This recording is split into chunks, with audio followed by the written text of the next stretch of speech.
ಶ್ರೀ ಗುರು ಬಸವಲಿಂಗಾಯ ನಮಃ. ಈ ಚಿಂತನ ವೇದಿಕೆಯಲ್ಲಿ ಪಾಲ್ಗೊಂಡ ಸಕಲ ಶರಣೆಯರಿಗೆ ಶರಣು ಶರಣಾರ್ಥಿಗಳು. ವಚನಗಳಲ್ಲಿ ವೈಚಾರಿಕತೆ ಕುರಿತು ನಾವು ನೋಡ್ತಾ ಇದ್ದೀವಿ. ನಿನ್ನೆ ಸರ್ಪದೋಷ, ವಾಸ್ತುದೋಷ, ಹೋಮ ಹವನಗಳ ಕುರಿತು ನೋಡಿದ್ದೀವಿ. ಅವು ಯಾವುವೂ ಇಲ್ಲ ಅಂತ ನಮ್ಮ ಶರಣರು ಹೇಳಿದರು. ನಿನ್ನೆ ಒಂದು ಪ್ರಶ್ನೆ ಮಾಡಿದರು. ಇಷ್ಟೆಲ್ಲ ಶರಣರು ಹೇಳಿದ್ರು ಇನ್ನೂ ನಮ್ಮ ಜನ ಯಾಕೆ ಮೂಢನಂಬಿಕೆಯನ್ನು ಬಿಡ್ತಾ ಇಲ್ಲ? ಯಾಕಂದರೆ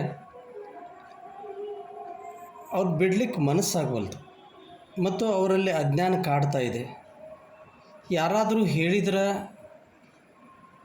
ಅಥವಾ ಪ್ರವಚನ ಕೇಳಿದಾಗ, ಪುಸ್ತಕಗಳನ್ನು ಓದಿದಾಗ ಇದು ಅಲ್ಲ ಅಂತ ಅನಿಸಿದ ಮ್ಯಾಗ ಅವಾಗಾದರೂ ಬಿಡಬೇಕಾಗ್ತೈತಿ. ಆದರೆ ಅದು ಬಿಡು ಮನಸ್ಸು ಮಾಡೋದಿಲ್ಲ ಜನ. ಅದಕ್ಕೊಂದು ಸಣ್ಣ ನಿದರ್ಶನ ಹೇಳೋದಂದ್ರೆ, ಒಬ್ಬ ಬಾಲಕ ತಾಯಿಯ ಜೊತೆಗೆ ಒಬ್ಬ ಬಾಲಕ ಇದ್ದ. ತಾಯಿ ಅಡುಗೆ ಮನೆಯೊಳಗೆ ಅಡುಗೆ ಮಾಡ್ತಾಯಿದ್ಲು. ಬಾಲಕ ನನಗೆ ಆಟ ಆಡಲಿಕ್ಕೆ ಏನಾದರೂ ಕೊಡು, ಕುದುರೆ ಆಟ ಆಡಬೇಕು, ನಾನು ಕುದುರೆ ಆಟ ಆಡಬೇಕು. ಎಲ್ಲೇ ಕೇಳಿದ್ದವ ಕುದುರೆ ಆಟ ಅಂತೇಳಿ. ಕುದುರೆ ಆಟ ಆಡಬೇಕು, ಕುದುರೆ ಕೊಡು ನನ್ನ ತಾಯಿ ಆ ಮೂಲೆಯೊಳಗಿದ್ದ ಒಂದು ಕೋಲನ್ನು ಕೊಡ್ತಾಳೆ, ತಗೋಪ ಆಡೋ ಹೋಗುತ್ತೆ. ಅವ ಆ ಕೋಲನ್ನು ಕುದುರೆ ಅಂತ ತಿಳ್ಕೊಂಡು ಆ ಕೋಲನ್ನು ಎರಡು ಕಾಲುಗಳ ಮಧ್ಯದಲ್ಲಿ ಹಾಕಿಕೊಂಡು ಆಡ್ತಾ ಇರ್ತಾನೆ. ಭಾಳ ಸಂತೋಷದಿಂದ ಆಡ್ತಾ ಇರ್ತಾನೆ ಕುದುರೆ ಆಟ, ಕುದುರೆ ಆಟ. ಒಂದು ದಿನ ಆಕಸ್ಮಿಕವಾಗಿ ತಾಯಿ ಜೊತೆ ಅವ ಪೇಟೆಗೆ ಹೋಗ್ತಾರೆ. ಪೇಟೆಗೆ ಹೋದಾಗ ಅಲ್ಲೇ ಟಾಂಗ ನೋಡ್ತಾನೆ. ಟಾಂಗ ಅಂದ್ರೆ ಅಲ್ಲಿ ಕುದುರೆ ಟಾಂಗ ಇರ್ತೈತಿ. ಆ ಟಾಂಗಾದ ಕುದುರೆಯನ್ನು ನೋಡಿ ತಾಯಿಗೆ ಕೇಳ್ತಾನೆ ಇದೇನಂತ. ಅವಾಗೆಲ್ಲ ಟಾಂಗ, ಈಗೆಲ್ಲ ರಿಕ್ಷಾ ಬಂದವ, ಆಟೋ ರಿಕ್ಷಾ. ಬಟ್ ಅವಾಗ ಟಾಂಗ ಅಂತಿರ್ತಿದ್ದು. ಜನರನ್ನ ಒಂದು ಪ್ಲೇಸ್ದಿಂದ ಮತ್ತೊಂದು ಪ್ಲೇಸಿಗೆ ಕರ್ಕೊಂಡು ಹೋಗ್ತಿದ್ರು, ಬಾಡಿಗೆ ವ್ಯವಹಾರ ಇತ್ತು. ಆ ಬಾಲಕ ಅದೇನು ಅಂತ ಕೇಳೋಣ. ತಾಯಿ ಹೇಳ್ತಾಳೆ ಅದು ಕುದುರೆ ಅಂತಾಳೆ.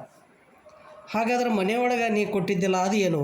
ಅದು ಕುದುರೆ ಅಲ್ಲಪ್ಪ, ಅದು ಕೋಲು ಅಂತ ಹೇಳ್ತಾಳೆ. ಮನೆಗೆ ಬಂದ ನಂತರ ಬಾಲಕ ಮರು ದಿವಸದಿಂದ ಆ ಕುದುರೆ ಆಟ ಆಡೋದೇ ಬಿಡ್ತಾನೆ. ಯಾಕಂದ್ರೆ ನಿಜವಾದ ಕುದುರೆ ಏನು ಅನ್ನೋದು ಅವ್ನು ಗುರ್ತಾತಲ್ಲ. ಇದು ಕುದುರೆ ಅಲ್ಲ ಅನ್ನೋದು ಗುರ್ತಾತ, ಇದು ಕೋಲ. ಹಾಗೆ ನಾವು ಯಾವಾಗರೇ ನಮ್ಮಲ್ಲಿ ಯಾರಾದರೂ ಪ್ರವಚನದಲ್ಲಿ ಅಥವಾ ಸಿದ್ದೇಶ್ವರಪ್ಪಗಳಂಥವ್ರು ಇದಲ್ಲ, ಇದು ಮೂಢನಂಬಿಕೆ ಅಂತ ಹೇಳಿದಾಗ ನಾವು ಅದನ್ನು ಬಿಡಲಿಕ್ಕೆ ಪ್ರಯತ್ನ ಮಾಡ್ಬೇಕಷ್ಟೆ.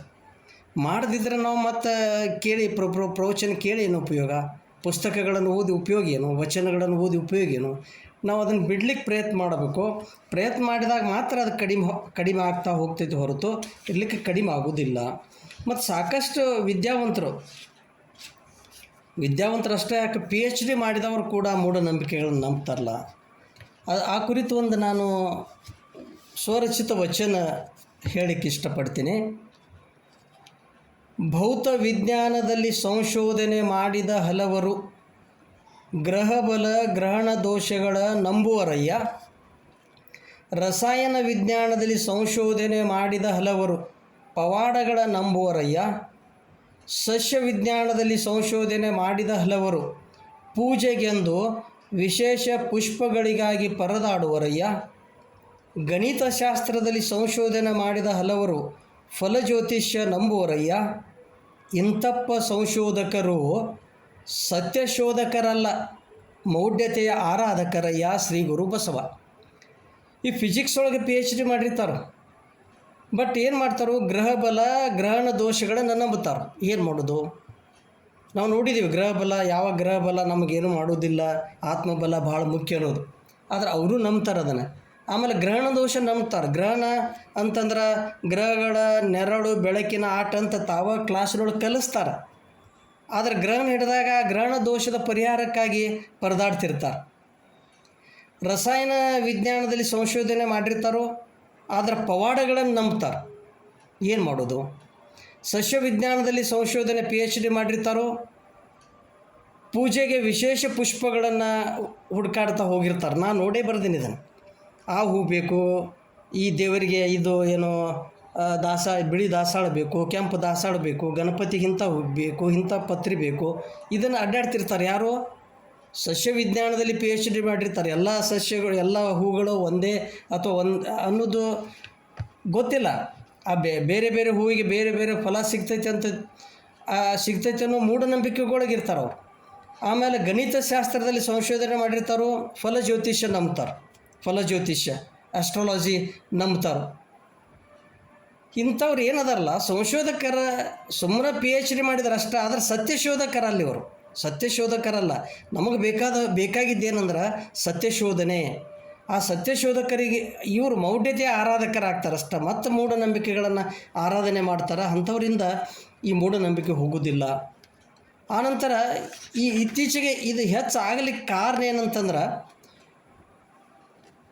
ಪಂಡಿತರು, ಜ್ಯೋತಿಷಿಗಳು, ವೈದಿಕರು, ಪುರೋಹಿತರು, ಅರ್ಚಕರು, ವಾಸ್ತುಶಾಸ್ತ್ರಜ್ಞರು ಹೆಚ್ಚಾಗ್ಯಾರ.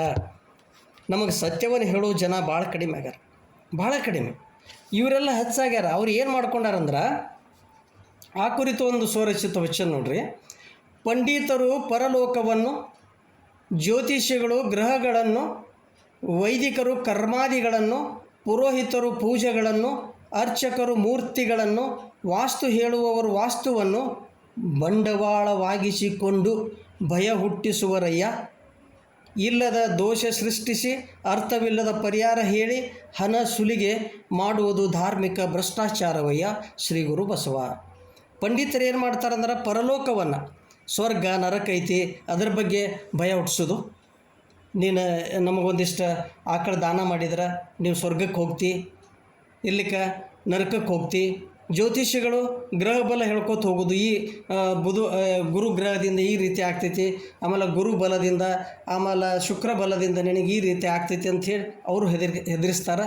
ವೈದಿಕರು ಕರ್ಮಠ ಪದ್ಧತಿ ಅಂತ ತರ್ತಾರೆ. ನೀ ಈ ಕರ್ಮ ಮಾಡು, ಆ ಕರ್ಮ ಮಾಡು, ನಿನಗೆ ಪುಣ್ಯ ಸಿಗ್ತೈತಿ.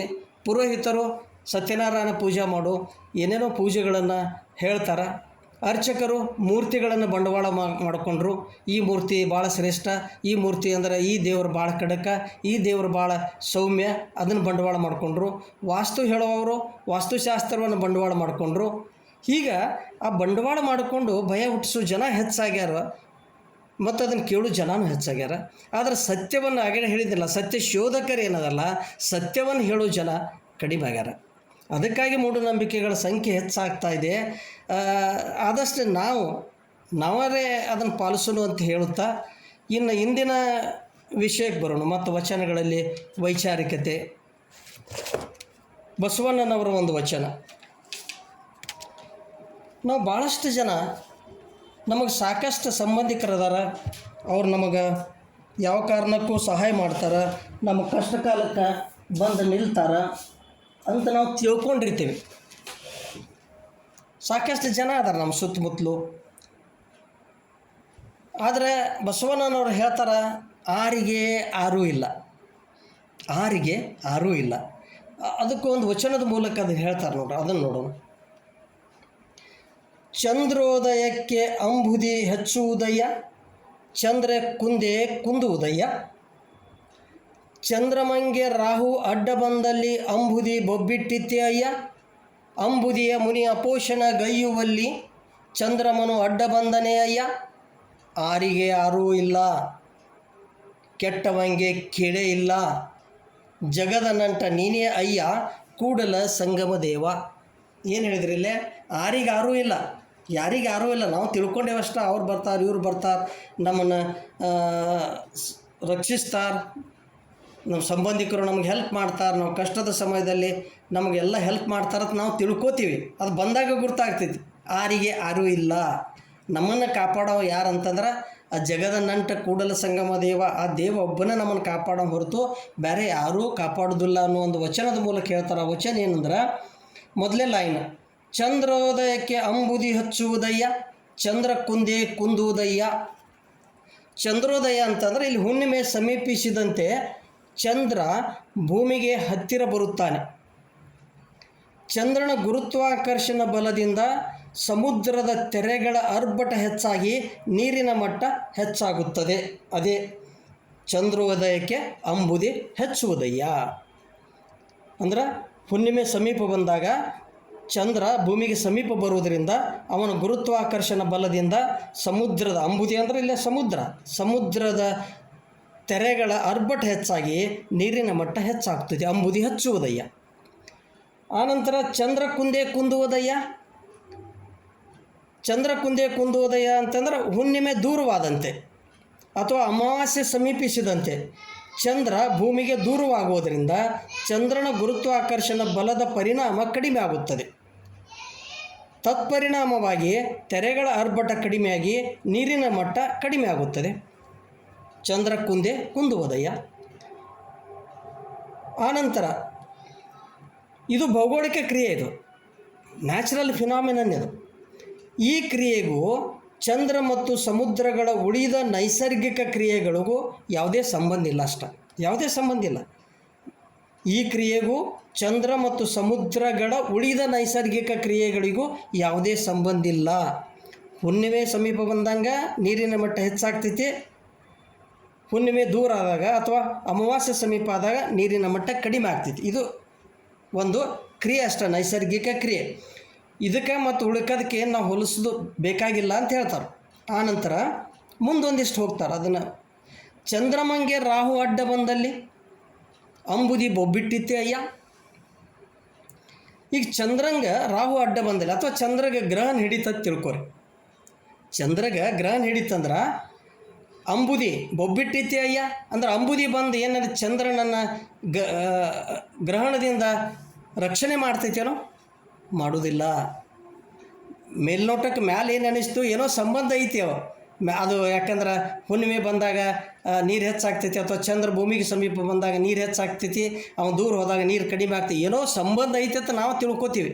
ಆದ್ರೆ ಚಂದ್ರಗೇನಾದರೂ ತೊಂದರೆ ಬಂದ್ರೆ ಸಮುದ್ರ ಚಂದ್ರನನ್ನು ಆ ತೊಂದರೆಯಿಂದ ಕಾಪಾಡುವುದಿಲ್ಲ. ಅದೇ ರೀತಿ ಅಂಬುದಿಯ ಮುನಿ ಅಪೋಷಣ ಕೊಂಬಲ್ಲಿ ಚಂದ್ರಮನು ಅಡ್ಡ ಬಂದನೇ ಅಯ್ಯ. ಅಂದ್ರೆ ಅಂಬುದಿಯ ಮುನಿ ಅಪೋಷಣ ಗೈಯಲ್ಲಿ ಅಥವಾ ಅಂಬುದಿಗೆ ಏನಾದರೂ ತೊಂದರೆ ಬಂದ್ರೆ, ಯಾವುದಕ್ಕೆ? ಸಮುದ್ರಕ್ಕೆ ತೊಂದರೆ ಯಾವಾಗ ಬರ್ತದೆ? ಸುನಾಮಿ ಅಥವಾ ಚಂಡಮಾರುತಗಳು ಬಂದು ಅಪ್ಪಳಿಸಿದ್ರೆ ಚಂದ್ರಮನು ಬಂದು ಏನಂದ್ರೆ ಅಂಬುದಿಯನ್ನು ರಕ್ಷಿಸ್ತಾನನು? ರಕ್ಷಿಸುವುದಿಲ್ಲ. ಹಾಗೆಯೇ ಆರಿಗಾರೂ ಇಲ್ಲ, ಕೆಟ್ಟವಂಗೆ ಕೇಳೇ ಇಲ್ಲ. ಇಲ್ಲೇ ಸಂಪತ್ತು ಅಧಿಕಾರ ನಮ್ಮ ಬಳಿ ಸಾಕಷ್ಟಿದ್ದಾಗ ಜನರು ನಮ್ಮ ಸುತ್ತಮುತ್ತಲು ಸಾಕಷ್ಟು ಜನ ಇರ್ತಾರೆ.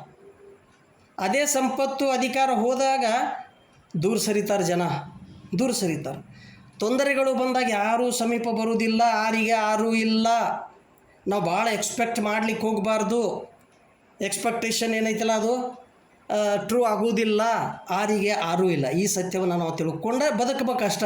ಹಂಗಂತ ಎಲ್ಲರನ್ನೂ ನಂಬಬಾರ್ದಂತಲ್ಲ, ಆದರೆ ಇದನ್ನು ತಿಳ್ಕೊಂಡು ಬದುಕಬೇಕು. ಆರಿಗೆ ಯಾರೂ ಇಲ್ಲ, ಕೆಟ್ಟವಂಗೆ ಕೇಳೇ ಇಲ್ಲ.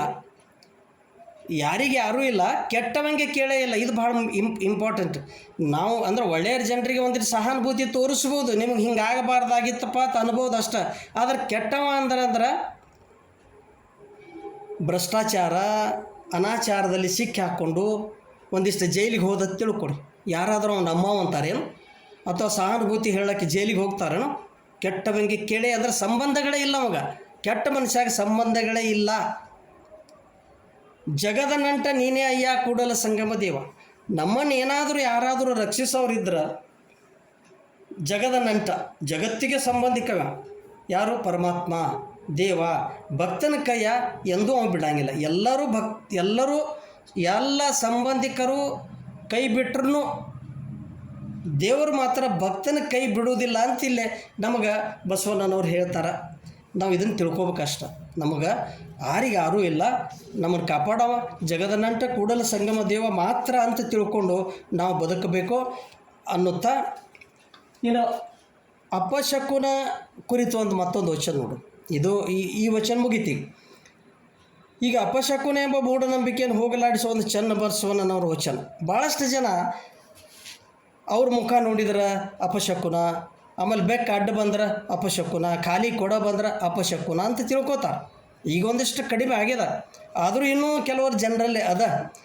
ಅಂಥ ಒಂದು ಅಪಶಕುನದ ತೆಗೆಯುವಂಥ, ಮೂಢನಂಬಿಕೆ ತೆಗೆಯುವಂಥ ಚನ್ನಬಸವಣ್ಣನವರ ಒಂದು ವಚನ: ಭಕ್ತನೆದ್ದು ಭವಿಯ ಮುಖವ ಕಂಡರೆ ರೌರವ ನರಕವೆಂಬರು. ಭಕ್ತನಾವನು ಭವಿಯನಾವನು ಬಲ್ಲರೆ ಹೇಳಿ ಅರಿಯದಿದ್ದರೆ ಕೇಳಿ. ಭಕ್ತನೆದ್ದು ಭವಿಯ ಮುಖವ ಅಂದ್ರೆ ಇವ ಭಕ್ತ, ಕೆಲವೊಂದು ಭಕ್ತ ಏನು ಮಾಡ್ತಾನಂದ್ರೆ ಅವನ ಮುಖ ನೋಡಬಾರ್ದು, ನೋಡಿದ್ರೆ ನರಕ ಆಗ್ತೈತಿಪ್ಪ, ಅಥವಾ ಅವನ ಮುಖ ಎದ್ದು ಕೂಡಲೇ ನೋಡಿದರೆ ವ್ಯಾಪಾರ ಆಗೋದಿಲ್ಲ, ಅಥವಾ ಅದು ಅಶುಭ ಐತೈತಿ ಅಂತ ತಿಳ್ಕೊತಾರಲ್ಲ. ಹಂಗೆ ತಿಳ್ಕೊಬೇಡ. ಯಾಕಂದ್ರೆ ಭಕ್ತಿ ಯಾರು ಭವಿ ಯಾರು ನಿನಗೆ ಗೊತ್ತಿದ್ರೆ ಹೇಳು, ಇರ್ಲಿಕ್ಕೆ ನಾ ಹೇಳ್ತೇನೆ ಕೇಳಂತ ಚನ್ನಬಸವನವ್ರು ಹೇಳ್ತಾರೆ. ಏನು? ಕಾಮ 1ನೆಯ ಭವಿ, ಕ್ರೋಧ 2ನೆಯ ಭವಿ, ಲೋಭ 3ನೆಯ ಭವಿ, ಮೋಹ 4ನೆಯ ಭವಿ, ಮದ 5ನೆಯ ಭವಿ, ಮತ್ಸರ 6ನೆಯ ಭವಿ. ಇಂತಿ ಷಡ್ವಿಧ ಭವಿಗಳ ತಮ್ಮ ಎದೆಯಲ್ಲಿ ಇಂಬಿಟ್ಟುಕೊಂಡು ನಾನು ಭವಿಯ ಮುಖವ ಕಾಣಬಾರದೆಂದು ಮುಖದ ಮೇಲೆ ವಸ್ತ್ರವ ಬಾನಿಸಿಕೊಂಡು ತಿರುಗುವ ಕುನ್ನಿಗಳ ಮೆಚ್ಚುವನೇ ಕೂಡಲ ಚೆನ್ನ ಸಂಗಮ ದೇವ.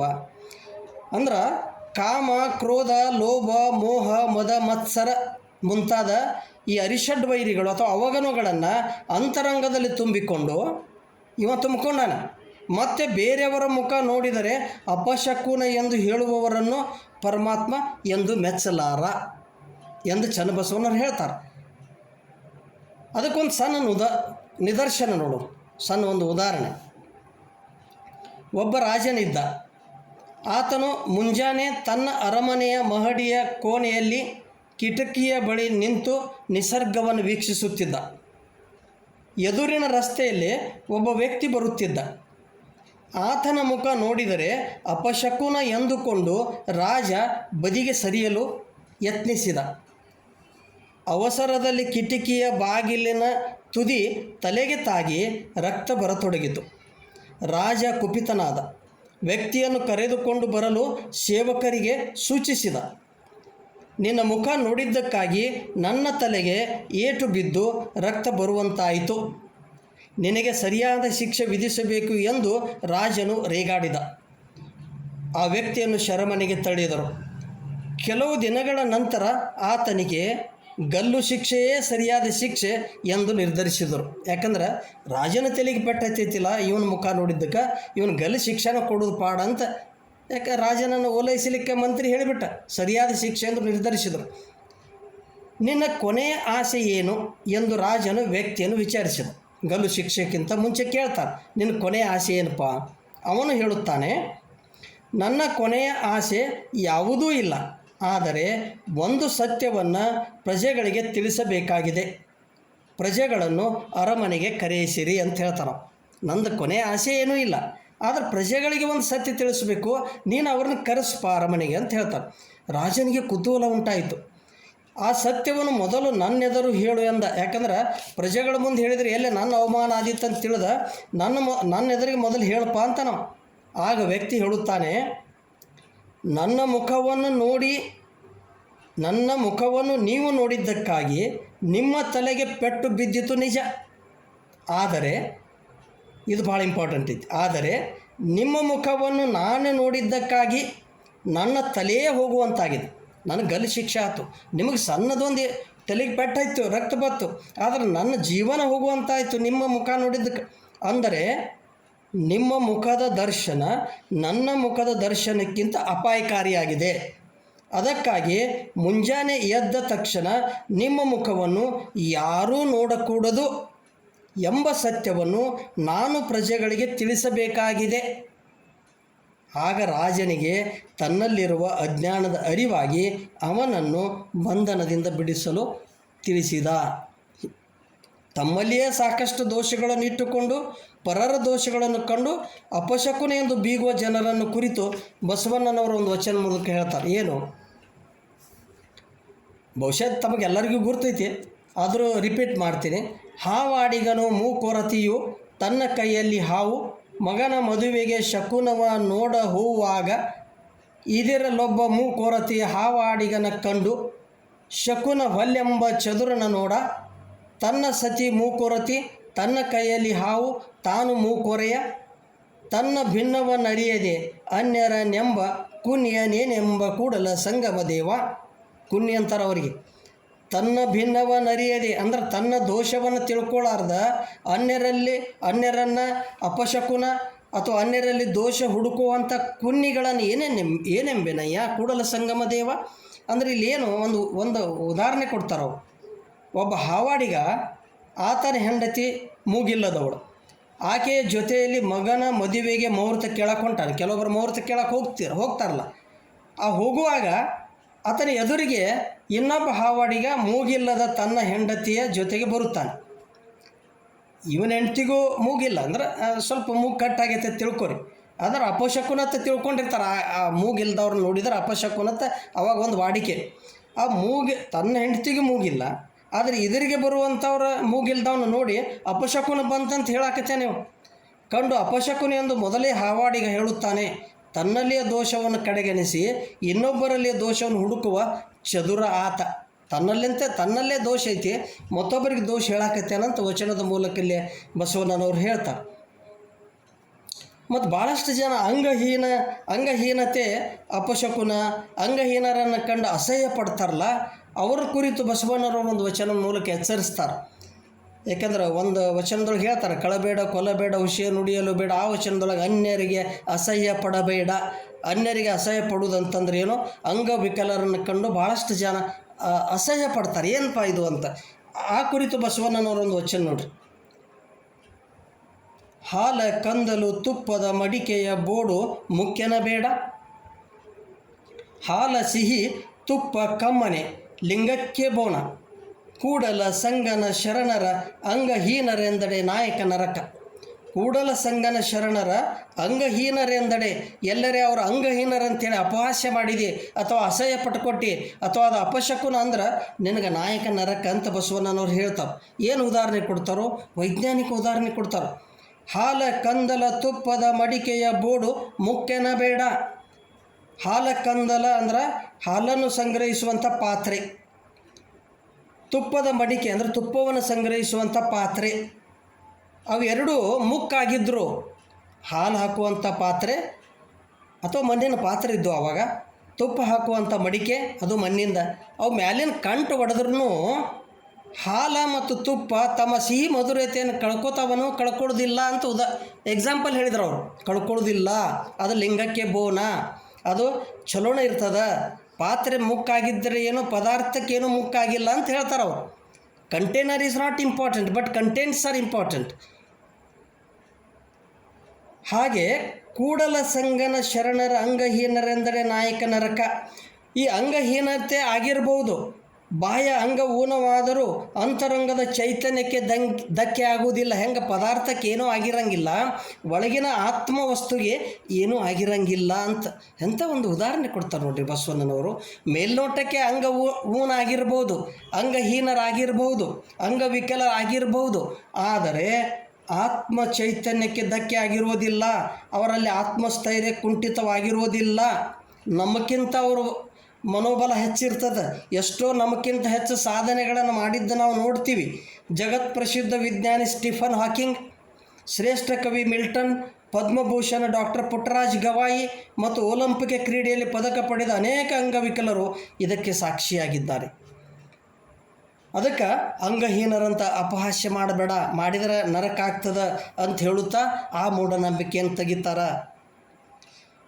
ನಾವು ಬೆಕ್ಕಿಗೆ ಅಡ್ಡ ಹೋಗುವಂತೆ ನಮಗೆ ಬೆಕ್ಕು ಅಡ್ಡ ಬರುವುದು ಸಹಜ. ಅವು ಆಕಸ್ಮಿಕ ಘಟನೆಗಳು. ಆದರೆ ಅದನ್ನು ಅಪಶಕುನ ಎಂದು ಕೆಲವರು ಭಾವಿಸುವರು. ನರಿ ಕಂಡರೆ ಶುಭ ಲಕ್ಷಣವೆನ್ನುವರು, ಬೆಕ್ಕು ಕಂಡರೆ ಅಪಶಕುನವೆನ್ನುವರು. ಆದರೆ ಮನೆಯೊಳಗೆ ಸಾಕುವುದು ಬೆಕ್ಕನ್ನು ಮಾತ್ರ, ನರಿಯನ್ನಲ್ಲ. ವಿಚಿತ್ರ. ಒಬ್ಬ ಆಫೀಸಿಗೆ ಹೊರಟಿದ್ದ. ಬೆಕ್ಕು ಅಡ್ಡ ಬಂತು. ಅಪಶಕುನ ಎಂದು ಮನೆಗೆ ಮರಳಿ ಬಂದ. ವಿಷಯ ತಿಳಿದ ಹೆಂಡತಿ, ಬೆಕ್ಕು ಅಡ್ಡ ಬಂದರೆ ಏನಾಗೋದಿಲ್ಲ, ಮೊದಲೇ ಸಮಯವಾಗಿದೆ, ಬೇಗ ಹೋಗಿ ಅನ್ನುತ್ತಾಳೆ. ಆಗಲಿ ಎಂದು ಹೋದ. ಗಡಿಬಿಡಿಯಲ್ಲಿ ಲೆಕ್ಕ ತಪ್ಪಿದ. ಯಾಕಂದ್ರೆ ಹೋಗೋದು ಅವಸರ ಆತ್ಲ, ಲೇಟ್ ಆಯಿತು, ಹೋಗಿ ಲೆಕ್ಕ ತಪ್ಪಿದ. ಮೇಲಾಧಿಕಾರಿಗಳು ಬೈದರು. ಬೆಕ್ಕು ಅಡ್ಡ ಬಂದಿದ್ದರಿಂದ ಇಷ್ಟೆಲ್ಲ ರಾದ್ಧಾಂತವಾಯಿತು ಎಂದು ಹೆಂಡತಿಗೆ ಹೇಳಿದ. ಹೆಂಡತಿ ಹೇಳ್ತಾಳೆ, ಬೆಕ್ಕು ನಿಮಗೆ ಅಡ್ಡ ಬಂದಿದ್ದರಿಂದ ನೀವು ಕೇವಲ ಬಯಸಿಕೊಂಡ್ರಿ, ಆದರೆ ನೀವು ಬೆಕ್ಕಿಗೆ ಅಡ್ಡ ಬಂದಿದ್ದಕ್ಕಾಗಿ ಪಾಪ ಆ ಬೆಕ್ಕು ಅಪಘಾತದಲ್ಲಿ ಸತ್ತು ಹೋಯಿತು ಎಂದು ಹೆಂಡತಿ ಹೇಳಿದಾಗ ಆಕಸ್ಮಿಕ ಘಟನೆಗಳಿಗೆ ಸಂಬಂಧ ಕಲ್ಪಿಸುವುದು ಸರಿಯಲ್ಲ ಎಂಬುದರ ಅರಿವು ಅವನಿಗಾಯಿತು. ಇವೆಲ್ಲ ಆಕಸ್ಮಿಕ, ಇದಕ್ಕೆ ನಾವು ಏನೂ ಸಂಬಂಧಗಳನ್ನು ಕಲ್ಪಿಸಬಾರ್ದು ಅನ್ನೋದೇ ಸತ್ಯ. ಖಾಲಿ ಕೊಡ ತೆಗೆದುಕೊಂಡು ಎದುರಿಗೆ ಬಂದರೆ ಅಪಶಕುನ ಎಂದುಕೊಳ್ಳುವವರು ಸಹ ಇದ್ದಾರೆ. ಅಂಥವರ ತಲೆಯಲ್ಲಿ ವಿವೇಕ ಖಾಲಿಯಾಗಿದೆ ಎಂದರ್ಥ ಅಷ್ಟ. ಕೆಲವರು ಬೆಸ ಸಂಖ್ಯೆಗಳು ಅಶುಭ, ಸಮಸಂಖ್ಯೆಗಳು ಶುಭ ಎಂದು ಭಾವಿಸುತ್ತಾರೆ. ಆದರೆ ಅದೇ ಜನರು ಏಕಮುಖಿ ರುದ್ರಾಕ್ಷಿ, ಪಂಚಮುಖ ರುದ್ರಾಕ್ಷಿ, 3 ದಳದ ಪತ್ರಿ ಶ್ರೇಷ್ಠ ಎನ್ನುತ್ತಾರೆ. ಎಂಥ ವಿಪರ್ಯಾಸ! ಇಂಥ ಅನೇಕ ಅಪಶಕುನಗಳನ್ನು ಬಸವಾದಿ ಶರಣರು ವೈಚಾರಿಕವಾಗಿ ತಿರಸ್ಕರಿಸಿದರು. ಮಾತನಾಡುವಾಗ ಯಾರಾದರೂ ಸೀನಿದರೆ, ಹಲ್ಲಿ ಲೊಚ್ಚಗುಟ್ಟಿದರೆ ಅಪಶಕುನ ಎಂದು ನಂಬುವವರೂ ಇದ್ದಾರೆ.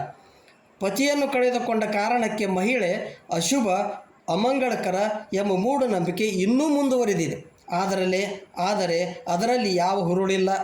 ಅವರಿಗೆ ಅಮಂಗಳವೆಂದರೆ ಅವರ ಮನಸ್ಸಿಗೆ ಎಷ್ಟು ನೋವಾಗುತ್ತದೆ ಎಂಬುದರ ಅರಿವಾಗಬೇಕು. ಬೇರೆಯವರ ಮನ ನೋಯಿಸುವುದು ಕೂಡ ಪಾಪ. ಕೆಲವು ಧಾರ್ಮಿಕ ಕ್ಷೇತ್ರಗಳಲ್ಲಿ ಅಂಥವರನ್ನು ಮಂಗಳ ದ್ರವ್ಯಗಳಿಂದ ಸತ್ಕರಿಸುತ್ತಿರುವುದು ಶ್ಲಾಘನೀಯವಾಗಿದೆ. ಅದನ್ನು ನಾವು ಮಾಡಬೇಕು. ಇದು ಏನು ಅಪಶಕುನ ಕುರಿತು ಆಯಿತು. ಇನ್ನು ಅರ್ಥವಿಲ್ಲದ ನೇಮ ಶೀಲೆಗಳನ್ನು ಶರಣರು ನಿರಾಕರಿಸಿದರು. ಭಾಳಷ್ಟು ಜನ ತಪ್ಪ ನೇಮಗಳನ್ನು, ತಪ್ಪ ಶೀಲಗಳನ್ನು ಆಚರಿಸ್ತಾರೆ. ಈಗ ನೇಮಶೀಲ ಅಂದರೆ ಏನು ಮತ್ತು ನಿಜವಾದ ನೇಮಶೀಲ ಯಾವುದು ಅನ್ನೋದು ಒಂದಿಷ್ಟು ನೋಡೋಣ. ನೇಮವೆಂದರೆ ಕಟ್ಟಾಚರಣೆ. ಕೆಲವರು ದೇವನಿಗೆ ವಿಶೇಷ ಪದಾರ್ಥಗಳನ್ನು ಅರ್ಪಿಸುವ ನೇಮ ಹಿಡಿದರೆ, ಮತ್ತೆ ಕೆಲವರು ದೇವರ ಹೆಸರಿನಲ್ಲಿ ಕೆಲವು ಪದಾರ್ಥಗಳ ಬಿಡುವ ನೇಮ ಹಿಡಿದಿರುತ್ತಾರೆ. ಶೀಲವೆಂದರೆ ಮಡಿವಂತಿಕೆ ಅಂದ್ರೆ ಇಲ್ಲ, ನಸುಕಿನೊಳಗೆ ಎದ್ದು ಮಡಿ ಸ್ನಾನ ಮಾಡಿ ಹೋಗಿ ಅಲ್ಲಿ ಹೊಳಿಗೆ ಹೋಗಿ ನೀರು ತಂದು ಮಡಿಲೇ ನೀರು ತಂದು ಲಿಂಗಕ್ಕೆ ಮಜ್ಜನೆ ಕೆರಿಬೇಕು. ಈ ಶ್ರಾವಣ ತಿಂಗಳದೊಳಗೆ ಭಾಳ ಜನ ಮಾಡ್ತಾರೆ ಇದನ್ನು. ಇದು ಶೀಲ ಅಂತ ತಿಳ್ಕೊಂಡಾರು. ಆದರೆ ಶರಣರು ಅರ್ಥವಿಲ್ಲದ ನೇಮ ಶೀಲಗಳನ್ನು ನಿರಾಕರಿಸಿ ನಿಜವಾದ ನೇಮಶೀಲಗಳನ್ನು ವಚನಗಳ ಮೂಲಕ ತಿಳಿಸಿದ್ದಾರೆ. ಅನೇಕರು ಅರ್ಥವಿಲ್ಲದ ವೃತ ನೇಮ ಶೀಲಗಳಲ್ಲಿ ಸಿಲುಕಿ ಅವುಗಳ ಆಚರಣೆಯಲ್ಲಿ ವ್ಯರ್ಥ ಪ್ರಯಾಸ ಪಡುತ್ತಿದ್ದಾರೆ. ಅಂಥವರ ಕುರಿತು ಸತ್ಯಕ್ಕರ ಒಂದು ವಚನ. ಯಾವ ನಿಜವಾದ ನೇಮ, ಯಾವ ನಿಜವಾದ ಶೀಲ ಅನ್ನೋದು ವಚನದ ಮೂಲಕ ನೋಡೋಣ. ಸತ್ಯಕ್ಕೆ ಹೇಳ್ತಾರೆ ನೋಡ್ರಿ. ಅರ್ಚನೆ ಪೂಜನೆ ನೇಮವಲ್ಲ, ಮಂತ್ರ ತಂತ್ರ ನೇಮವಲ್ಲ, ಧೂಪ ದೀಪಾರತಿ ನೇಮವಲ್ಲ, ಪರಧನ ಪರಸ್ತ್ರೀ ಪರದೈವಗಳಿಗೆರಗದಿಪ್ಪುದೇ ನೇಮ. ಶಂಭು ಜಕ್ಕೇಶ್ವರ ಲಿಂಗದಲ್ಲಿ ಇವು ಕಾಣಿರೆನ್ನ ನಿತ್ಯ ನೇಮ. ಅರ್ಚನೆ ಪೂಜನೆ ನೇಮವಲ್ಲ. ಅರ್ಚನೆ ಪೂಜನೆ ಅಂದರೆ ಏನು? ಕೆಲವರು ಬಿಲ್ವಾರ್ಚನೆ ಕುಂಕುಮಾರ್ಚನೆ ನೇಮ ಹಿಡಿದಿರ್ತಾರೆ. ಇಷ್ಟು ಬಿಲ್ವಗಳನ್ನು ನಾನು ಇರಿಸ್ತೀನಿ. ಹನುಮಾನ್ ದೇವಸ್ಥಾನದೊಳಗೆ ಬಿಲ್ವಾರ್ಚನೆ ಕುಂಕುಮಾರ್ಚನೆ ನೇಮ ಹಿಡಿದಿರ್ತಾರೆ. ಇನ್ನು ಕೆಲವರು ಲಕ್ಷ್ಮೀ ಪೂಜೆ, ಗೌರಿ ಪೂಜೆ, ಸತ್ಯನಾರಾಯಣ ಪೂಜೆ ಮುಂತಾದ ಪೂಜೆ ನೇಮ ಹಿಡಿದಿರ್ತಾರೆ. ಅದನ್ನು ನಿಯಮಿತವಾಗಿ ಆಚರಿಸಿಕೊಂಡು ಬರುತ್ತಾರೆ. ಅದು ನಿಜವಾದ ನೇಮವಲ್ಲ. ಅರ್ಚನೆ ಪೂಜನೆ ನೇಮವಲ್ಲ. ಇನ್ನು ಮಂತ್ರ ತಂತ್ರ ನೇಮವಲ್ಲ. ಕೆಲವರು ವಿಶೇಷ ಮಂತ್ರವನ್ನು ನಿರ್ದಿಷ್ಟ ಸಂಖ್ಯೆಯಲ್ಲಿ ಪಠಿಸುವ ನೇಮ ಹಿಡಿದಿರ್ತಾರೆ. ಇಷ್ಟ ಸಂಖ್ಯೆ ಒಳಗೆ ಪಠಿಸಬೇಕು, ಆಮೇಲೆ ನಿರ್ದಿಷ್ಟ ಅದು ಮಂತ್ರ ಇರಬೇಕು. ಇನ್ನು ಕೆಲವರು ತಾಮ್ರದ ತಗಡಿನ ಮೇಲೆ ಬರೆದ ಧನಲಕ್ಷ್ಮಿ ಯಂತ್ರ, ಶನಿ ಯಂತ್ರ ಮುಂತಾದ ಯಂತ್ರಗಳನ್ನು ಓದುವ ಪೂಜಿಸುವ ನೇಮ ಹಿಡಿದಿರುತ್ತಾರೆ. ಇದು ಕೂಡ ನಿಜವಾದ ನೇಮ ಅಲ್ಲ, ಮಂತ್ರ ತಂತ್ರ ನೇಮ ಅಲ್ಲ. ಇನ್ನು ಧೂಪ ದೀಪಾರತಿ. ಕೆಲವರು ದೇವರಿಗೆ ವಿಶೇಷವಾದ ಧೂಪವನ್ನು ಅರ್ಪಿಸುವ ನೇಮ ಹಿಡಿದಿರುತ್ತಾರೆ. ಮತ್ತು ಕೆಲವರು ತುಪ್ಪದ ದೀಪ ಬೆಳಗುವ, ನಂದಾದೀಪ ಬೆಳಗುವ ನೇಮ ಹಿಡಿದಿರುತ್ತಾರೆ. ಇವೂ ಸಹ ಅರ್ಥವಿಲ್ಲದ ನೇಮ ಎಂದು ಸತ್ಯಕ್ಕ ಹೇಳಿದ್ದಾರೆ. ಇನ್ನು ನಿಜವಾದ ನೇಮ ಯಾವುವು ಹೇಳ್ತಾರೆ ನೋಡ್ರಿ. ಪರಧನ ಪರಸ್ತ್ರೀ ಪರದೈವಗಳ ಎರಗದಿಪ್ಪುದೇ ನೇಮ. ಅಂದರೆ ಪರಧನ ಪರರ ಸಂಪತ್ತಿಗೆ ಆಸೆ ಪಡದಿರುವುದು, ಪರಸ್ತ್ರೀಗೆ ಆಸೆ ಪಡದಿರುವುದು, ಪರದೈವಗಳಿಗೆ ಎರಗದಿಪ್ಪುದೆ ಅಂದರೆ ಏಕದೇವ ಉಪಾಸನೆ ಮಾಡುವುದು, ಇವು ನಿಜವಾದ ನಿಯಮಗಳು. ಶಂಭುಜಕ್ಕೇಶ್ವರ ಲಿಂಗದಲ್ಲಿ ಇವು ಕಾಣಿರಣ್ಣ ನಿತ್ಯ ನಿಯಮ. ಇವು ಎಲ್ಲರ ಅಮಾಸಿ ಹುಣ್ಣಿಮೆಗೆ ಮಾಡೋದಲ್ಲ, ಅಥವಾ ಶ್ರಾವಣ ತಿಂಗಳದೊಳಗೆ ನಿಯಮ ಮಾಡೋದಲ್ಲ, ನಿತ್ಯ ನಿಯಮ ಮಾಡ್ಬೇಕು. ನಿತ್ಯ ಇವನು ಯಾವುದೋ ಪರಧನ ಸ್ವೀಕರಿಸಬಾರ್ದು, ಪರಸ್ತ್ರೀಗೆ ಆಸೆ ಪಡಬಾರ್ದು, ಏಕದೇವ ಉಪಾಸನೆ ಮಾಡಬೇಕು ಪ್ರತಿನಿತ್ಯ. ಜನರು ವೃತ ನಿಯಮಗಳನ್ನು ತಮ್ಮ ಸಮಸ್ಯೆಗಳ ಪರಿಹಾರಕ್ಕೆಂದು ಹಿಡಿದು ನಿರ್ದಿಷ್ಟ ಅವಧಿಯ ನಂತರ ಅವುಗಳನ್ನು ಬಿಡುತ್ತಾರೆ. ಇವರು ನೇಮ ಹಿಡಿದಿರ್ತಾರಲ್ಲ, ಶೀಲ ಹಿಡಿದಿರ್ತಾರಲ್ಲ, ತಮ್ಮ ಸಮಸ್ಯೆಗಳ ಪರಿಹಾರಕ್ಕೆ ಹಿಡ್ಕೊಂಡಿರ್ತಾರೆ. ಅವು ಪರಿಹಾರ ಆದು ಅಂದ್ರೆ ಅವನು ಬಿಟ್ಬಿಡ್ತಾರೆ. ಈಗ ಸಾಕಷ್ಟು ನಡೆದ ಅದು ಮಾಲೆ ಹಾಕ್ಕೊಳ್ದು, ಯಾವುದೋ ಒಂದು ದೇವರಿಗೆ ಮಾಲೆ ಹಾಕೋತಾರ, ಡ್ರೆಸ್ ಚೇಂಜ್ ಮಾಡ್ತಾರೆ, ಮತ್ತು ಅಲ್ಲಿ ಹೋಗಿ ಬಂದು ಮಾಡೋಕ್ಕೆ ಮತ್ತು ಆ್ಯಸ್ ಇಟ್ ಈಸ್. ಕೆಲವರು ಶ್ರಾವಣ ತಿಂಗಳಲ್ಲಿ ಮಾತ್ರ ನಿಯಮಗಳನ್ನು ಪಾಲಿಸ್ತಾರೆ. ಕೆಲವರು ಮಾಲೆ ಧರಿಸಿದಾಗ ಕಟ್ಟುನಿಟ್ಟಾದ ವೃತ ನಿಯಮಗಳನ್ನು ಪಾಲಿಸಿ ಮಾಲೆ ತೆಗೆದ ನಂತರ ಮತ್ತೆ ಮೊದಲಿನಂತಾಗುತ್ತಾರೆ. ಇವೆಲ್ಲ ತಮ್ಮ ಸ್ವಾರ್ಥಕ್ಕಾಗಿ ಪಾಲಿಸುವ ನಿಯಮಗಳು. ಸತ್ಯಕ್ಕನವರು ತಾನು ತಿಳಿಸಿದ ನಿಯಮಗಳನ್ನು ಪ್ರತಿದಿನ ಪಾಲಿಸಲು ಇಲ್ಲಿ ಸೂಚಿಸುತ್ತಾರೆ. ಪ್ರತಿದಿನ ಅವುಗಳನ್ನು ಎಲ್ಲರೂ ಪಾಲಿಸಿದರೆ ಏನಾಗ್ತಿತ್ತು ನೋಡ್ರಿ. ಪಾಲಿಸಿದರೆ ಇಂದಿನ ಜ್ವಲಂತ ಸಮಸ್ಯೆಗಳಾದ ಭ್ರಷ್ಟಾಚಾರ, ಮೊದಲೇದು ಪರರ ಸಂಪತ್ತಿಗೆ ಆಸೆ ಪಡುವುದನ್ನು ಬಿಟ್ಟರೆ ಭ್ರಷ್ಟಾಚಾರ ಹೋಗ್ತದೆ. ಪರಸ್ತ್ರೀಗೆ ಆಸೆ ಪಡುವುದನ್ನು ಬಿಟ್ಟರೆ ಅನಾಚಾರ ಹೋಗ್ತದೆ. ಆಮೇಲೆ ಏಕದೇವ ಉಪಾಸನೆ ನಾವು ಕೈಗೊಂಡ್ರೆ ದೇವರು ಧರ್ಮದ ಹೆಸರಿನಲ್ಲಿ ನಡೆಯುತ್ತಿರುವ ಕಲಹ ನಿಂತು ಬಿಡ್ತದೆ. ಎಂಥ ಅದ್ಭುತ! ಈಗ ಸದ್ಯ ಇರುವಂಥ ಜ್ವಲಂತ ಸಮಸ್ಯೆಗಳಿವು. ಇದಕ್ಕೆ ಪರಿಹಾರ ಕೊಡ್ತಾರೆ ಅವರು. ಭ್ರಷ್ಟಾಚಾರ ಹೋಗ್ತೈತಿ, ಅನಾಚಾರ ಹೋಗ್ತೈತಿ, ಆಮೇಲೆ ದೇವರು ಧರ್ಮದ ಹೆಸರಿನಲ್ಲಿ ನಡೆಯುತ್ತಿರುವ ಈ ಕಲಹಗಳು ನಿಂತು ಬಿಡ್ತಾವೆ. ಏಕದೇವಪ್ಪ, ನನ್ನ ಧರ್ಮ ದೊಡ್ಡದು, ನನ್ನ ದೇವರು ದೊಡ್ಡದು ಅನ್ನೋದು ನಿಂತು ಬಿಡ್ತದೆ. ಭ್ರಷ್ಟಾಚಾರ ಹೋಗ್ತದೆ, ಅನಾಚಾರ ಹೋಗ್ತದೆ. ಸೊ ಅವನ್ನ ನಾವು ಪಾಲಿಸಿದ್ರೆ ಎಷ್ಟು ಒಳ್ಳೆಯದಾಗ್ತೈತಿ. ಉಳ್ಕದ ನಿಯಮಗಳನ್ನು ಬಿಟ್ಟು ಬಿಡ್ರಿ ಅಂತ ಇಲ್ಲಿ ನಮ್ಮ ಶರಣರು ಹೇಳ್ತಾರೆ. ಉಳ್ಕದ ನಿಯಮಗಳೆಲ್ಲ ಮೂಢನಂಬಿಕೆಗಳು. ಇನ್ನು ಬಸವಣ್ಣನವರ ನಿಯಮ, ಪಂಚ ನಿಯಮಗಳನ್ನು ಕೊಡ್ತಾರೆ ಸರಳ ಸಹಜ ಸುಂದರ ಬದುಕಿಗೆ. ಈಗಾಗಲೇ ನಾನು ಅದನ್ನು ಹೇಳಿದ್ದೀನಿ, ಈಗೊಮ್ಮೆ ಇನ್ನಷ್ಟು ನಾನು ಅದನ್ನು ರಿಪೀಟ್ ಮಾಡ್ತೀನಿ. ಇಲ್ಲಿ 5 ನಿಯಮಗಳನ್ನು ಕೊಡ್ತಾರೆ ಅವರು ಸರಳ ಸಹಜ ಸುಂದರ ಬದುಕಿಗೆ. ಮೊದಲನೇ ನಿಯಮ ಬಂದುದ ಕೈಕೊಳ್ಳಬಲ್ಲಡೆ ನಿಯಮ. ಎರಡನೇದು ಇದ್ದುದ ವಂಚನೆಯ ಮಾಡದಿದ್ದಡೆ ಅದು ನಿಯಮ. ಮೂರನೇದು ನಡೆದು ತಪ್ಪದಿದ್ದಡೆ ನಿಯಮ. ನಾಲ್ಕನೇದು ನುಡಿದು ಹುಸಿಯದಿದ್ದಡೆ ಅದು ಮುನ್ನವೇ ನಿಯಮ. ಐದನೇದು ನಮ್ಮ ಕೂಡಲ ಸಂಗನ ಶರಣರು ಬಂದಡೆ ಒಡೆಯರಿಗೆ ಒಡವೆಯ ನೊಪ್ಪಿಸುವುದೇ ನಿಯಮ. ಈ 5 ನಿಯಮ ಏನಾದರೂ ನಾವು ಪಾಲಿಸಿದ್ರೆ ನಮ್ಮ ಬದುಕು ಇಷ್ಟು ಸರಳ ಆಗ್ತೈತಿ, ಸಹಜ ಆಗ್ತೈತಿ, ಸುಂದರ ಆಗ್ತೈತಿ. ಏನವು? ಬಂದುದ ಕೈಕೊಳ್ಳಬಲ್ಲಡೆ ನಿಯಮ. ಬದುಕಿನಲ್ಲಿ ಸುಖ ದುಃಖ, ಸೋಲು ಗೆಲುವು, ಲಾಭ ಹಾನಿ, ಮಾನ ಅಪಮಾನ ಮುಂತಾದ ಏರಿಳಿತಗಳು ಬರುವುದು ಸಹಜ. ಅವುಗಳನ್ನು ಸ್ಥಿತಪ್ರಜ್ಞನಾಗಿ ಬಂದುದೆಲ್ಲವೂ ಪರಮಾತ್ಮನ ಪ್ರಸಾದದಿಂದ ಸ್ವೀಕರಿಸಿ ಧೈರ್ಯದಿಂದ ನಾವು ಸಾಗುವುದೇ ಮೊದಲೇ ನಿಯಮ, ಬಂದುದ ಕೈಕೊಳ್ಳಬಲ್ಲಡೆ ನಿಯಮ. ಕೆನಡಾದ ಟೋಕಿಯೋ ವಿಶ್ವವಿದ್ಯಾಲಯದ ಸಂಶೋಧಕರು ನಡೆಸಿದ ಅಧ್ಯಯನದ ಪ್ರಕಾರ ದೇವರಲ್ಲಿನ ನಂಬಿಕೆಯು ಮೆದುಳಿನ ಮೇಲೆ ಶಾಂತ ಪರಿಣಾಮ ಬೀರಿ ಚಿಂತೆಯನ್ನು ತಡೆಗಟ್ಟಿ ಮಾನಸಿಕ ಒತ್ತಡ ತಗ್ಗಿಸುತ್ತದೆ ಎಂಬುದು ದೃಢಪಟ್ಟಿದೆ. ಇದು ಸಂಶೋಧನೆ ಪ್ರಕಾರವೂ ನಿಜ ಆಗ್ಯದ. ಮೆದುಳಿನ ಚಟುವಟಿಕೆಗಳ ಅಧ್ಯಯನ ಆಧರಿಸಿ ಈ ತೀರ್ಮಾನಕ್ಕೆ ಬರಲಾಗಿದೆ. ಚಿಂತೆ ಒತ್ತಡ ಸಂದರ್ಭದಲ್ಲಿ ಆಸ್ತಿಕರಿಗೆ ಮೆದುಳಿನಲ್ಲಿ ಕಡಿಮೆ ಚಟುವಟಿಕೆಗಳು ನಡೆಯುವುದು ದೃಢಪಟ್ಟಿದೆ. ಮತ್ತು ಯಾಕೆ ನಾವು ಆಚರಿಸಬಾರ್ದು? ಈ ನಾಸ್ತಿಕರಿಗಿಂತ ಆಸ್ತಿಕರು ಏನದಲ್ಲ, ಚಿಂತೆ ಒತ್ತಡ ಸಂದರ್ಭದಲ್ಲಿ ಭಾಳ ಅವರು ಹೊಯ್ದಾಟ ಆಗೋದಿಲ್ಲ ಅಂತ ಅಲ್ಲಿ ಸರ್ವೆ ಪ್ರಕಾರ ಅಥವಾ ಒಂದು PhD ಮೂಲಕ ಅದನ್ನು ಹೇಳಿದರು. ಅದಕ್ಕೆ ನಾವು ಏನೇ ಬಂದರೂ ಸ್ಥಿತಪ್ರಜ್ಞನಾಗಿರ್ಬೇಕು, ಸಹಜವಾಗಿರ್ಬೇಕು. ಇನ್ನು ಎರಡನೇ ನಿಯಮ ಇದ್ದುದು ವಂಚನೆಯ ಮಾಡದಿದ್ದಡೆ ಅದು ನಿಯಮ. ಬದುಕಿನಲ್ಲಿ ಪ್ರತಿಯೊಬ್ಬರಿಗೂ ಒಂದೊಂದು ಪಾತ್ರ ಇದೆ. ಕೃಷಿಕ, ಸೈನಿಕ, ಶಿಕ್ಷಕ, ವಕೀಲ, ವೈದ್ಯ, ನ್ಯಾಯಾಧೀಶ, ತಂದೆ, ತಾಯಿ, ಮಗ, ಮಗಳು ಮುಂತಾದ ಪಾತ್ರಗಳಿವೆ. ಪ್ರತಿಯೊಂದು ಪಾತ್ರಕ್ಕೆ ತನ್ನದೇ ಆದ ಇತಿಮಿತಿಗಳಿವೆ. ನಿಯಮಗಳಿವೆ.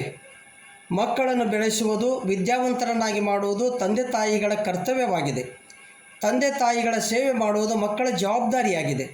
ಖಾಕಿ ಮತ್ತು ಖಾದಿ ದಾರಿಗಳದು ದೇಶ ರಕ್ಷಣೆ ಜವಾಬ್ದಾರಿಯಾಗಿದೆ. ಕಾವಿದಾರಿಗಳದು ಸಮಾಜ ಸುಧಾರಣೆ ಜವಾಬ್ದಾರಿಯಾಗಿದೆ. ಹೀಗೆ ಪ್ರತಿಯೊಬ್ಬರಿಗೂ ಒಂದೊಂದು ಜವಾಬ್ದಾರಿಯುತ ಪಾತ್ರವಿದೆ. ತಮ್ಮ ಪಾತ್ರಕ್ಕೆ ಭಂಗ ಬರದಂತೆ ಪ್ರಾಮಾಣಿಕತೆಯಿಂದ, ನಿಷ್ಠೆಯಿಂದ, ಪ್ರಮಾಣ ವಚನ ಸ್ವೀಕರಿಸಿದಂತೆ ಪಾತ್ರ ನಿಭಾಯಿಸಬೇಕು. ನಮ್ಮ ಪಾತ್ರ ನಾಟಕ, ಸಿನಿಮಾಗಳಲ್ಲಿಯ ಪಾತ್ರದಂತೆ ಕೇವಲ ತೋರಿಕೆಯ ಪಾತ್ರವಾಗಬಾರದು. ಪಾತ್ರಕ್ಕೆ ವಂಚನೆ ಎಸಗದಿರುವುದೇ ಎರಡನೆಯ ನೇಮ. ವಂಚಕರೇ ಹೆಚ್ಚುತ್ತಿರುವ ಇಂದಿನ ದಿನಗಳಲ್ಲಿ ಈ ನೇಮದ ಅವಶ್ಯಕತೆ ಬಹಳವಿದೆ. ನಾವೇನಾದರೂ ಜವಾಬ್ದಾರಿಯುತವಾದ ವ್ಯಕ್ತಿಗಳೇ ಜವಾಬ್ದಾರಿಯನ್ನು ಮರೆತ್ರ ಏನಾಗ್ತೈತಿ? ಆ ಕುರಿತು ಒಂದು ಸ್ವರಚಿತ ವಚನ ನೋಡ್ರಿ. ರಕ್ಷಕರೇ ಭಕ್ಷಕರಾದಡೆ, ರಕ್ಷಕರಂದ್ರೆ ಗುರ್ತೈತಿ, ಆರಕ್ಷಕರೇ ಭಕ್ಷಕರಾದಡೆ, ಕೃಷಿಕರೇ ದುಡಿಮೆಯನ್ನು ಮರೆತರೆ, ಶಿಕ್ಷಕರೇ ಸಂಸ್ಕಾರಹೀನರಾದರೆ, ವೈದ್ಯರೇ ರೋಗ ನಿದಾನ ಮರೆತರೆ, ಜನಪ್ರತಿನಿಧಿಗಳೇ ಭ್ರಷ್ಟರಾದರೆ, ಅಧಿಕಾರಿಗಳೇ ಅಪ್ರಾಮಾಣಿಕರಾದರೆ, ನ್ಯಾಯವಾದಿಗಳೇ ಅನ್ಯಾಯದ ದಾರಿ ಹಿಡಿದರೆ, ನ್ಯಾಯಾಧೀಶರೇ ಪಕ್ಷಪಾತಿಗಳಾದರೆ, ಮಠಾಧೀಶರೇ ಭೋಗಿಗಳಾದರೆ, ಮಾಧ್ಯಮದವರೇ ಸತ್ಯವನ್ನು ಮರೆಮಾಚಿದರೆ, ತತ್ವ ಪ್ರಚಾರಕರೇ ತತ್ವಹೀನರಾದರೆ, ಮಕ್ಕಳೇ ಹೆತ್ತವರನ್ನು ಕಡೆಗಣಿಸಿದರೆ, ಇನ್ನಾರಿಗೆ ದೂರುವುದಯ್ಯ ಶ್ರೀ ಗುರು ಬಸವ. ಯಾರಿಗೆ ಹೇಳೋದು? ನ್ಯಾಯವಾದಿಗಳೇ ಅನ್ಯಾಯದ ದಾರಿ ಹಿಡಿದ್ರೆ, ನ್ಯಾಯಾಧೀಶರೇ ಪಕ್ಷಪಾತಿಗಳಾದರೆ, ಮಠಾಧೀಶರೇ ಭೋಗಿಗಳಾದರೆ, ತತ್ವ ಪ್ರಚಾರಕರೇ ತತ್ವಹೀನರಾದರೆ, ಇನ್ನಾರಿಗೆ ದೂರುವುದು ಶ್ರೀ ಗುರು ಬಸವ. ಯಾರಿಗೆ ಹೇಳೋದಪ್ಪ ಅಂತ ಅನಿಸ್ತೈತಲ್ಲ? ಯಾರಿಗೆ ಹೇಳೋದು? ಯಾಕಂದ್ರೆ ಜವಾಬ್ದಾರಿಯುತವಾದ ವ್ಯಕ್ತಿಗಳೇ ಜವಾಬ್ದಾರಿ ಮರ್ತಾರೆ, ಯಾರಿಗೆ ಹೇಳೋದು? ಅದಕ್ಕೆ ಎರಡನೇ ನಿಯಮವನ್ನು ಪಾಲಿಸಿದ್ರೆ ಯಾರೂ ಜವಾಬ್ದಾರಿಯನ್ನು ಮರೆಯುವುದಿಲ್ಲ. ಈ ನಿಯಮವನ್ನು ಪ್ರತಿಯೊಬ್ಬರು ಪಾಲಿಸಿದರೆ ಜಗತ್ತಿನಲ್ಲಿ ಭ್ರಷ್ಟಾಚಾರ, ಮೋಸ, ವಂಚನೆ, ಹಿಂಸೆ ಮುಂತಾದ ಹೇಯ ಕೃತ್ಯಗಳು ನಡೆಯುವ ಸಂಭವವೇ ಇಲ್ಲವಾಗುತ್ತದೆ. ಸಮಿತಿ, ಆಯೋಗ, ತನಿಖೆ ಮತ್ತು ಲೋಕಾಯುಕ್ತ ಮುಂತಾದವುಗಳ ಅವಶ್ಯಕತೆಯೇ ಇಲ್ಲ. ಭ್ರಷ್ಟಾಚಾರ ನಿಯಂತ್ರಣಕ್ಕೆ ಈ ಆಯೋಗ, ತನಿಖೆ, ಲೋಕಾಯುಕ್ತವಿದೆ, ಅದಕ್ಕೆ ಬೇಕಾಗ್ತಾವೆ. ಇದು ಎರಡನೇ ನಿಯಮ. ಮೂರನೇ ನಿಯಮ, ನಡೆದು ತಪ್ಪದಿದ್ದಡೆ ನೇಮ. ಧರ್ಮದ ದಾರಿಯಲ್ಲಿ ನಡೆಯುವಾಗ ಯಾವ ಕಾರಣಕ್ಕೂ ಮಾರ್ಗ ಬದಲಾಯಿಸದಿರುವುದೇ ನೇಮ. ಯಾವ ಕಾರಣಕ್ಕೂ ನಾವು ಮಾರ್ಗವನ್ನು ಬದಲಾಯಿಸಬಾರದು. ಸತ್ಯದ ಮಾರ್ಗದಲ್ಲಿ ಸಾಗುವಾಗ ಕೆಲವರು ವ್ಯಂಗ್ಯವಾಗಿ ನುಡಿಯುತ್ತಾರೆ, ಮತ್ತೆ ಕೆಲವರು ಪರೀಕ್ಷಿಸಲು ಆಮಿಷಗಳನ್ನು ತೋರಿಸಿ ಮಾರ್ಗ ಬದಲಾಯಿಸುವಂತೆ ವಿಚಲಿತಗೊಳಿಸುತ್ತಾರೆ. ಯಾರು ಏನೇ ಹೇಳಿದರೂ ವಿಚಾರದಲ್ಲಿ ಸ್ವಂತಿಕೆ ಇರಬೇಕು. ಸತ್ಯಕ್ಕಾಗಿ ಏನನ್ನಾದರೂ ತ್ಯಾಗ ಮಾಡಲು ಸಿದ್ಧವಿರಬೇಕು. ಆದರೆ ಕೆಲವರು ದುರಾಸೆಗಾಗಿ ಸತ್ಯವನ್ನೇ ತ್ಯಾಗ ಮಾಡಿ ಪ್ರಾಮಾಣಿಕತೆಯನ್ನು ಗಾಳಿಗೆ ತೂರಿ ನಂತರ ಗಾಳಕ್ಕೆ ಬಿದ್ದು ಪರಿತಪಿಸುತ್ತಾರೆ. ಸದಾ ಸನ್ಮಾರ್ಗದಲ್ಲಿ ಸಾಗುವುದೇ ಮೂರನೆಯ ನಿಯಮ. ಈ ನಿಯಮವನ್ನು ಪಾಲಿಸುವವರಿಗೆ ಯಾರ ಭಯವಿಲ್ಲ, ಅವರು ಸ್ವತಂತ್ರ ಧೀರರಾಗಿ ಬದುಕಬಲ್ಲರು. ನಾಲ್ಕನೇ ನಿಯಮ, ನುಡಿದು ಹುಸಿಯದಿದ್ದಡೆ ನೇಮ. ಕೊಟ್ಟ ಮಾತಿನಂತೆ ನಡೆಯುವುದು, ವಚನ ಭ್ರಷ್ಟನಾಗದಿರುವುದು ನಾಲ್ಕನೆಯ ನಿಯಮ. ವಚನ ಭ್ರಷ್ಟರಾದರೆ ಜನರ ನಂಬಿಕೆ, ವಿಶ್ವಾಸ ಕಳೆದುಕೊಳ್ಳುತ್ತೇವೆ. ಒಂದು ಸಲ ಸುಳ್ಳು ಹೇಳ್ಬೋದು, ಎರಡು ಸಲ ಸುಳ್ಳು ಹೇಳ್ಬೋದು, ಮೂರನೇ ಸಲ ಜನರಿಗೆ ಗೊತ್ತಾಗ್ತಿದೆ, ನಂಬಿಕೆ ವಿಶ್ವಾಸವನ್ನು ಕಳೆದುಕೊಳ್ತೀವಿ. ಪ್ರಾಣ ಹೋದರೂ ವಚನ ಹೋಗಬಾರದು ಎಂಬ ಗಾದೆ ಮಾತಿನಂತೆ ಯಾವ ಕಾರಣಕ್ಕೂ ಮಾತು, ವ್ಯವಹಾರ ಬದಲಾಯಿಸಬಾರದು. ಈ ನಿಯಮವನ್ನು ಪಾಲಿಸೋದರಿಂದ ಪ್ರಾಮಾಣಿಕತೆ ಹೆಚ್ಚುತ್ತದೆ. ಜನರ ನಂಬಿಕೆ, ವಿಶ್ವಾಸಕ್ಕೆ ನಾವು ಪಾತ್ರರಾಗುತ್ತೇವೆ. ಇದು ನೇಮದ ಬಗ್ಗೆ ಆಯಿತು. ಇನ್ನು ಶೀಲದ ಬಗ್ಗೆ ನೋಡೋಣ. ಶೀಲದ ಬಗ್ಗೆ ಒಂದು ವಚನ. ಈ ಜನರು ಶೀಲ ಅಂತ ನೋಡಿದ್ದೀವಿ ನಾವು, ಯಾವುದೋ ಮಡಿವಂತಿಕೆ ಅನ್ನೋದು ಶೀಲ. ಆದರೆ ಇಲ್ಲ ನಮ್ಮ ಶರಣರು ಯಾವುದು ನಿಜವಾದ ಶೀಲ? ಜನರು ಆಚರಿಸುವ ಅರ್ಥವಿಲ್ಲದ ಶೀಲಗಳನ್ನು ಪ್ರಶ್ನಿಸಿ ನಿಜವಾದ ಶೀಲಗಳನ್ನು ಚನ್ನಬಸವಣ್ಣನವರು ತಮ್ಮ ವಚನದ ಮೂಲಕ ತಿಳಿಸಿದ್ದಾರೆ. ಏನದು? ಅಗ್ಗವನಿ ಮೀಸಲಾಗಿರಬೇಕೆಂಬುದು ಶೀಲವೇ? ಪ್ರಶ್ನೆ ಮಾಡ್ತಾರೆ ಇಲ್ಲೇ. ಅಂದರೆ ಇಲ್ಲ ಅಂತ ಅದರ ಉತ್ತರ ಏನಂದ್ರೆ, ಪ್ರಶ್ನೆ ಮಾಡಿದ್ರೆ ಅಂದ್ರೆ ಇಲ್ಲ. ಅಗ್ಗವನಿ ಅಂತಂದ್ರೆ ಪವಿತ್ರವಾದ ಜಲ, ಪವಿತ್ರವಾದ ಜಲ ಮೀಸಲಾಗಿರಬೇಕೆಂಬುದು ಶೀಲವೇ? ಪುಷ್ಪ ಮೀಸಲಾಗಿರಬೇಕೆಂಬುದು ಶೀಲವೇ? ಓಗರ ಮೀಸಲಾಗಿರಬೇಕೆಂಬುದು ಶೀಲವೇ? ಇವು ಶೀಲವಲ್ಲ ಕಾಣಿರೋ, ಇವು ಶೀಲವಲ್ಲ ಅಂತ ಹೇಳ್ತಾರೆ. ಏನವು ಮತ್ತು ಶೀಲ? ಪಂಚೇಂದ್ರಿಯ, ಷಡುವರ್ಗ, ಸಪ್ತವ್ಯಸನ, ಅಷ್ಟಮದಗಳ ತಡೆಯಬಲ್ಲಡೆ ಕೂಡಲ ಚೆನ್ನ ಸಂಗಯನಲ್ಲಿ ಅದೇ ಅಚ್ಚಶೀಲ. ಅಂದರೆ ಇದರ ವಿವರಣೆ ಏನಂದ್ರೆ, ಕೆಲವರು ಪ್ರತಿದಿನ ಮಡಿಯಿಂದ ಪೂಜೆಗೆ ನೀರು ತರುವುದು ಶೀಲವೆಂದು ತಿಳಿದಿರುತ್ತಾರೆ. ಬೋರ್ ಹೊಡೆದ ನೀರು ತರಬೇಕು, ಹೊಳೆಯಿಂದನೇ ನೀರು ತರಬೇಕು, ಅದು ಮಡಿಯಿಂದ ಸ್ನಾನ ಮಾಡಿ ಹೋಗಿ. ಇನ್ನು ಕೆಲವರು ಪ್ರತಿದಿನ ದೇವನಿಗೆ ವಿಶೇಷವಾದ ಪುಷ್ಪವನ್ನು ಅರ್ಪಿಸುವುದೇ ಶೀಲವೆಂದು ತಿಳಿದಿರುತ್ತಾರೆ. ತಮ್ಮಲ್ಲಿ ಇರ್ಲಿಕ್ಕೆ ಬೇರೆದವ್ರ ಗಾರ್ಡನ್ದೊಳಗರೆ ಹೋಗಿ ಅವರು ಇನ್ನು ಹೇಳೋಕ್ಕಿಂತ ಮುಂಚೆ ಅವರು ಪುಷ್ಪವನ್ನು ತೊಗೊಂಬರೋದು ಶೀಲ ಅಂತ ತಿಳ್ಕೊಂಡಿರ್ತಾರೆ. ಮತ್ತು ಕೆಲವರು ಪ್ರತಿದಿನ ದೇವನಿಗೆ ವಿಶೇಷವಾದ ಪದಾರ್ಥಗಳಿಂದ ತಯಾರಿಸಿದ ನೈವೇದ್ಯವನ್ನು ಅರ್ಪಿಸುವುದೇ ಶೀಲವೆಂದು ತಿಳಿದಿರುತ್ತಾರೆ. ಅಂದರೆ ಓಗರ, ಅವುಗಳಿಗಾಗಿ ಪರದಾಡುತ್ತಾರೆ. ಈ ಶೀಲ ತಪ್ಪಿದರೆ ನೊಂದುಕೊಳ್ಳುತ್ತಾರೆ. ಆದರೆ ಚನ್ನಬಸವಣ್ಣನವರು ಇವು ನಿಜವಾದ ಶೀಲವಲ್ಲ ಎಂದಿದ್ದಾರೆ. ನಿಜವಾದ ಶೀಲ ಯಾವುವು? ಪಂಚೇಂದ್ರಿಯಗಳ ಪಂಚ ವಿಷಯಗಳಾದ ಶಬ್ದ, ಸ್ಪರ್ಶ, ರೂಪ, ರಸ, ಗಂಧಗಳನ್ನು, ಅರಿಷಡ್ವೈರಿಗಳಾದ ಕಾಮ, ಕ್ರೋಧ, ಮೋಹ, ಲೋಭ, ಮದ, ಮತ್ಸರಗಳನ್ನು, ಸಪ್ತವ್ಯಸನಗಳಾದ ತನು, ಮನ, ಧನ, ರಾಜ್ಯ, ವಿಶ್ವ, ಉತ್ಸಾಹ, ಸೇವಕ ವ್ಯಸನಗಳನ್ನು ಮತ್ತು ಅಷ್ಟಮದಗಳಾದ ಕುಲ, ಛಲ, ಧನ, ರೂಪು, ಯೌವನ, ವಿದ್ಯೆ, ರಾಜ್ಯ, ತಪೋಮದ ಇವುಗಳನ್ನು ನಿಗ್ರಹಿಸುವುದೇ ಶ್ರೇಷ್ಠ ಶೀಲವೆಂದು ವೈಚಾರಿಕ ಶೀಲದ ಬಗ್ಗೆ ಚನ್ನಬಸವಣ್ಣನವರು ತಿಳಿಸಿದ್ದಾರೆ. ಇವು ಶೀಲ ಆಚರಿಸ್ಬೇಕು. ನಾವು ಪಂಚೇಂದ್ರಿಯಗಳ ಹಿಡಿತದಲ್ಲಿರಬೇಕು, ಸಪ್ತವ್ಯಸನಗಳು ಹೋಗ್ಬೇಕು, ಅಷ್ಟಮದಗಳನ್ನು ಸುಟ್ಟು ಹಾಕಬೇಕು. ಅದನ್ನು ಬಿಟ್ಟು ಏನೇನರೇ ಶೀಲ ಮಾಡ್ಕೋತ ಅಡ್ಡಾಡ್ತಾರೆ, ಶೀಲವಂತರಂತ ಹೇಳ್ಕೋತ ಅಡ್ಡಾಡ್ತಾರೆ.